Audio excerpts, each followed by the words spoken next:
Quando eu vi que o São Paulo ia jogar com o time titular, eu me iludi. Falei, pô, vai dar jogo. Vai dar jogo. Vai dar jogo bom. São Paulo vai fazer um bom jogo. O Goiás precisa ganhar. Vamos ter um bom jogo. E me enganei redondamente. Primeiro tempo não existiu. Mas no segundo tempo começou legal. As duas equipes no ataque. Virou uma trocação lá e cá. Aí eu me animei de novo. Aí quando os dois treinadores começaram a mexer, o jogo de novo voltou naquela de não acontecer nada. De não virar nada. Então, tecnicamente, foi muito fraco, foi muito ruim. Provavelmente o São Paulo traçou um plano, é o seguinte, não vamos lá para jogar, vamos lá para se classificar. A gente quer passar. São Paulo tem, se não me engano, nas últimas 7 partidas, uma vitória como visitante. Ganhou um jogo como visitante. Então ele foi para lá, a gente não tem bons números fora de casa, vamos lá, para não correr risco, vamos levar o time titular, mas vamos lá para não deixar o Goiás jogar, para administrar os 2-0. Ele levou o regulamento embaixo do braço e não foi para jogar, foi para se classificar. E foi isso que aconteceu. E o São Paulo passou, se classificou, ficou devendo o futebol mesmo. Agora, o inconcebível foi o Alan Franco. Juvenil, vocês falaram em juvenil, que o árbitro foi juvenil, o maior juvenil do jogo foi o Alan Franco, que entrou na do Thiago Galhardo. Quando o Alan Franco ganhou a dividida ali, ganhou a bola do Regis, ela estava indo para a linha de fundo, ele deu um chutão nela, mandou para a arquibancada. Thiago Galhardo, assim, ele chutou a bola na minha torcida e foi para cima dele. Mas assim, o Goiás está eliminado nessa altura do campeonato. O Alan Franco, na próxima fase, ele pode pegar, o São Paulo pode pegar o Flamengo, pode pegar o Corinthians, aliás, qualquer jogo vai ser difícil, né? Bahia, Atlético Paranaense, quem vier pela frente não vai ter, nem o Juventude. Você acha que, do jeito que eliminou o Fluminense, né, com autoridade, Atlético Mineiro, aí o São Paulo vai ter que jogar sem um cara que está jogando muita bola. Pelo menos um jogo, que pode pegar até mais, né? Foi agressão. Contra o Flamengo, ele jogou demais. E hoje também, se você for destacar alguma coisa no jogo, eu acho que é ele. Ele fez um grande jogo hoje de novo, mas foi juvenil, jogo terminado, nos acréscimos, caiu na pilha do Thiago Galhardo e arrumou um cartão vermelho desnecessário. Então, ele foi mais juvenil do que o árbitro. Inconcebível, acho que alguém tem que conversar com ele. Tem hora de brigar, mas tem hora de ficar na tua, cara. Deixa o outro brigar sozinho, que não compensa. O jogo foi muito ruim, mas o São Paulo foi lá para se classificar e voltou com a vaga na mão. Voltou classificado para a próxima fase. É isso, né? E teve essa confusão também no final, que não pode. Não pode dar esse mole o Alan Franco, Bruno, porque ele já estava classificado. São Paulo já estava classificado para as quartas de final. O Goiás não tinha mais nada para brigar. Nada para brigar o Goiás tinha. E aí acontece uma situação como essa, o Alan Franco foi muito juvenil, e foi uma confusão quase que generalizada, né, Bruno? Sim, o time classificado, né? Então não tinha por que ele se meter em confusão. Acabou expulso, está fora pelo menos de um jogo das quartas de final. E é um cara que realmente está bem. Hoje é um zagueiro titular do São Paulo. Ele chegou no ano passado, no início do ano, e agora só que ele firmou como titular desde o começo do Campeonato Brasileiro. E está fora, vai desfalcar o São Paulo. São Paulo está hoje com poucos zagueiros. Desde a saída do Diego Costa, tem o Arboleda, Alan Franco, Ferrarese, tem o Sabino. Sabino jogou acho que 15 minutos pelo São Paulo. E o outro zagueiro é um garoto de 18 anos, 16 anos, o Igão, é muito novo e não jogou ainda, já foi pro banco, mas não jogou. Tem o Matheus Belém também, que quase não joga. Então o São Paulo deve ir com o Ferrarese, com o Arboleda e fica com poucas opções. Que jogo? Não tem nenhuma opção de banco, considerando o Ferrarese com o Arboleda num jogo de quartas de final. Não tem nenhum zagueiro no banco que tenha feito mais do que 15 minutos no time principal. O Belém foi o que mais jogou, mas hoje parece que ele é o último da fila. Dá pra gente apostar no São Paulo nessa Copa do Brasil? Porque o São Paulo é o atual campeão. Todo torcedor são paulino que me encontra na rua fala, pilhado, agora acabou, hein? O São Paulo voltou. Tem torcedor são paulino otimista, inclusive, com a Libertadores. São Paulo pega o Nacional agora, depois vai pegar o Palmeiras ou o Flamengo ou o Botafogo. Sim. E depois o Flamengo. É uma baita tabela. Só que o São Paulo já fez isso. Já eliminou o Palmeiras e o Flamengo na Copa do Brasil do ano passado. Em mata-mata esse time é forte, né, Bruno, Zé? Eu acho que o São Paulo ele não defende o título à toa da Copa do Brasil. ele tem condição de enfrentar no mata-mata qualquer uma dessas equipes que estão classificadas para a sequência, pelo menos em igualdade de condições. Ele venceu o Flamengo agora com time misto, mas no passado venceu o Flamengo principal. E o Flamengo, por exemplo, que jogou ontem contra o Palmeiras, perde para qualquer um desses outros classificados aí com aquela bola de ontem. Então ele encaixar um grande jogo e o adversário dá para passar. Corinthians, dá para passar, o Corinthians não vive um bom momento. Enfim, ele tem condição sim.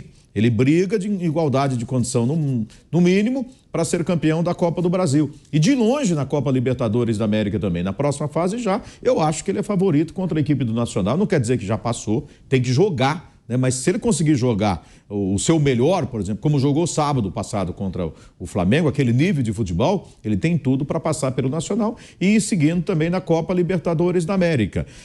Inclusive, eu estava pensando aqui, domingo contra o Atlético. Depois, na quinta-feira, tem Libertadores. Eu acho que dá até para ele usar esse time no domingo, e os titulares domingo e depois na quinta também. Até porque, né, eles não jogaram hoje, né? Entraram em campo, mas não... Então, dá para jogar. E daqui de hoje até... O pior é isso, né, Zé? Tudo bem que o jogo foi ruim, mas cansa.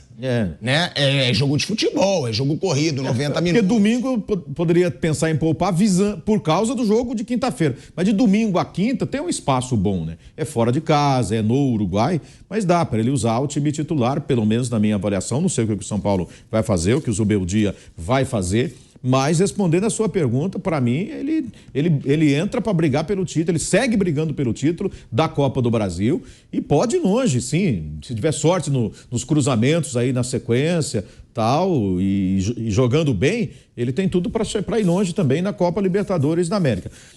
Não vejo, assim, grandes possibilidades de título no Campeonato Brasileiro, mas vejo possibilidade de seguir até o final brigando pelo menos por G4 ali, entre quinto e sexto e beliscando o G4 se derem bobeira ali. Bruno.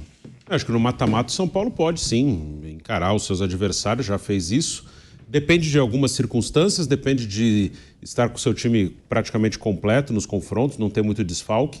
São Paulo, os 11 ali, o time titular, ele consegue encarar. Quando no Brasileiro ele não consegue lutar pelo título porque prioriza Copas, mas mesmo ao natural seria muito difícil pela questão do elenco.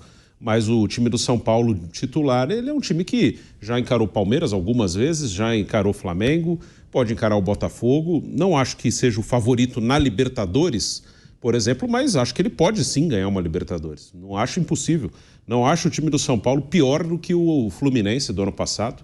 Acho que o São Paulo sem querer fazer sem comparação muito profunda, acho que o São Paulo está mais ou menos no mesmo nível do Fluminense. Aí é questão de gosto. Acho um pouco melhor o Fluminense, acho que jogava um pouco melhor, ou o São Paulo, mas acho que individualmente são times ali parelhos. Então, é possível, sim. Acho que nos mata-matas, São Paulo pode chegar. Na Copa do Brasil, você falou no início do programa, Botafogo caiu, Palmeiras caiu, né? Tem Flamengo e Galo, acho que realmente são os concorrentes mais fortes. O Bahia é um bom time também. Se São Paulo pegar o Bahia não vai ser um jogo fácil. Mas pode sim, nos mata-matas o São Paulo pode chegar. E na Libertadores, ele passando pelo Nacional, aí é Botafogo ou Palmeiras. Palmeiras ou Botafogo, é um confronto interno aqui. Ele já fez duelos aí contra Palmeiras e conseguiu levar vantagem, né? Os últimos 3 mata-matas com o Palmeiras, São Paulo passou.